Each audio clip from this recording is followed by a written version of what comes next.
Hi everyone, welcome to M J logics. ఇది మన అడ్డా. So last వీడియోస్లో చెప్పిన విధంగానే మీ ముందుకి ఒక మంచి స్ట్రాటజీతో వచ్చేసాను. Current running hot topic is about RRB junior engineer, RRB assistant loco pilot and technician. 25th November నుంచి 12th డిసెంబర్ 2024 వరకు వేరియస్ డేట్స్లో ఈ ఎగ్జామ్ అన్నది ఆర్ఆర్బి కండక్ట్ చేస్తోంది. మీలో ఆల్రెడీ చాలా మంది ఈ ఎగ్జామ్ అటెండ్ అయ్యే ఉంటారు. అండ్ నేను ప్రెసెంట్ ఈ వీడియోలో ఏంటంటే ఈ ఎగ్జామ్ స్ట్రాటజీ గురించి డిసెంబర్లో ఎవరెవరికైతే ఎగ్జామ్ ఉంటుందో నేను వాళ్ళకి ఒక మంచి స్ట్రాటజీ తీసుకుని రాబోతున్నాను. ఆల్రెడీ అటెండ్ అయిపోయిన వాళ్ళందరికీ కూడా బెస్ట్ ఆఫ్ లక్ అని నేను చెప్తూ, డిసెంబర్లో ఎవరెవరికైతే సెషన్స్ ఉన్నాయో వీళ్ళందరికీ కూడా ఒక మంచి స్ట్రాటజీతో నేనైతే మీ ముందుకి వచ్చేసాను. So RRB JEE, ALP and technician, ఈ ఎగ్జామ్ పేరు వినగానే అందరికీ కూడా గుండెల్లో దడ పుడుతూ ఉంటుంది. అయ్యే బాబోయ్, ఏంట్రా బాబు ఆర్ఆర్బి జేఈ అంటే చాలా టఫ్గా ఉంటుందిరా, చాలా ఏమిటి అసలు ఆ పేపర్ బుర్ర తిరిగిపోయింది, నాకైతే ఎర్రగా కాల్చేసాడురా పేపర్ అంతా కూడా అని చెప్పి అందరూ మీరు అనుకుంటూ ఉంటారు. ఎందుకంటే the setup of this RRB, JE, ALP and technician exam is a bit unique when compared to that of the other examinations. ఈ సెటప్ అనేది ఎలా ఉంటుందన్నది ఒకసారి మనం చూసాము అంటే, చూసిన తర్వాత అసలు పేపర్ టఫ్ ఉన్నదా లేదా అన్న విషయం మీకే తెలిసిపోతుంటుంది. నేనైతే first of all RRB JEE గురించి నేను చెప్తున్నాను. RRB junior engineer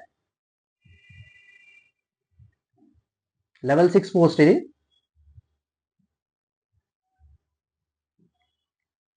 so RRB junior engineer ఎగ్జామ్లో మీకు ఇనిషియల్గా 6 టాపిక్స్ని కవర్ చేస్తాడు. Electrical, electronics, air conditioning and refrigeration,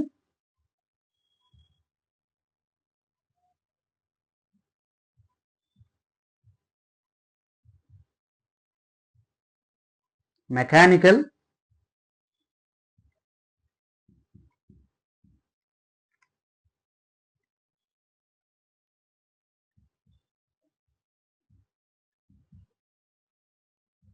plumbing and fitter.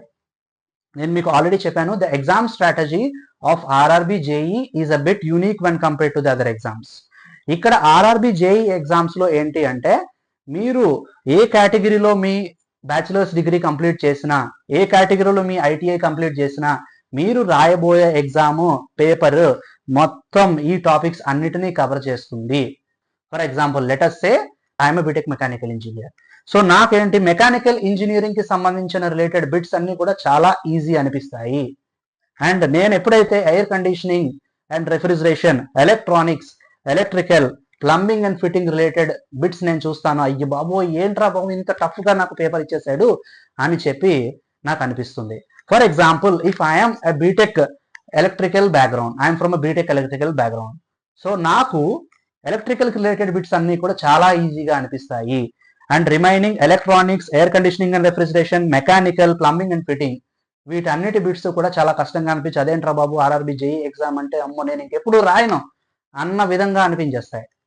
For example ITI నేను చదివాను ప్లంబింగ్ అండ్ ఫిట్టింగ్లో, అండ్ నాకు ఈ plumbing and fitting taluka bits అన్ని చాలా ఈజీ అనిపిస్తాయి. అండ్ రిమైనింగ్ టాపిక్స్ అన్ని కూడా నాకు కష్టంగా అనిపిస్తాయి. So this kind of model representation for any exam is called as normalization. అంటే ప్రతి ఒక్కళ్ళు వాళ్ళ బ్యాక్గ్రౌండ్స్లో ప్రతి టాపిక్ కూడా చాలా బాగా రిప్రజెంట్ చేస్తారు, 90% or 80% at least, and remaining topics కనీసం కవర్ చేస్తారన్న విధంగా ఈ పేపర్ అనేది ఇలా తయారు చేశారు. సో నేను మీ అందరికీ ఇవ్వబోయే సజెషన్ ఏంటి అంటే, మీరు చదివిన కన్సర్న్డ్ స్ట్రీమ్ ఏదైతే ఉన్నదో ఆ స్ట్రీమ్ తాలూకా టాపిక్ మీరు ఫుల్ ఫ్లెడ్జ్డ్గా చదువుకోండి. Full fledged preparation for the stream what I have completed my masters or bachelors degree. So remaining topics, sir ఏంటి మరి రిమైనింగ్ టాపిక్స్ నన్ను వదిలేయమంటారా అంటే, నేను వదిలేయమని నేను చెప్పడం లేదు.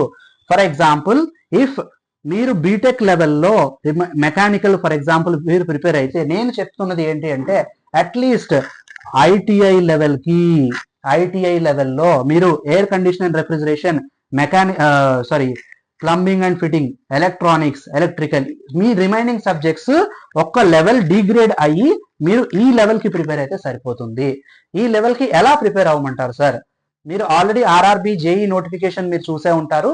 ఆర్ఆర్బి జేఈ నోటిఫికేషన్ లో ద ఎగ్జామ్ ప్యాటర్న్ తో పాటు సిలబస్ అన్నది ఇచ్చాడు.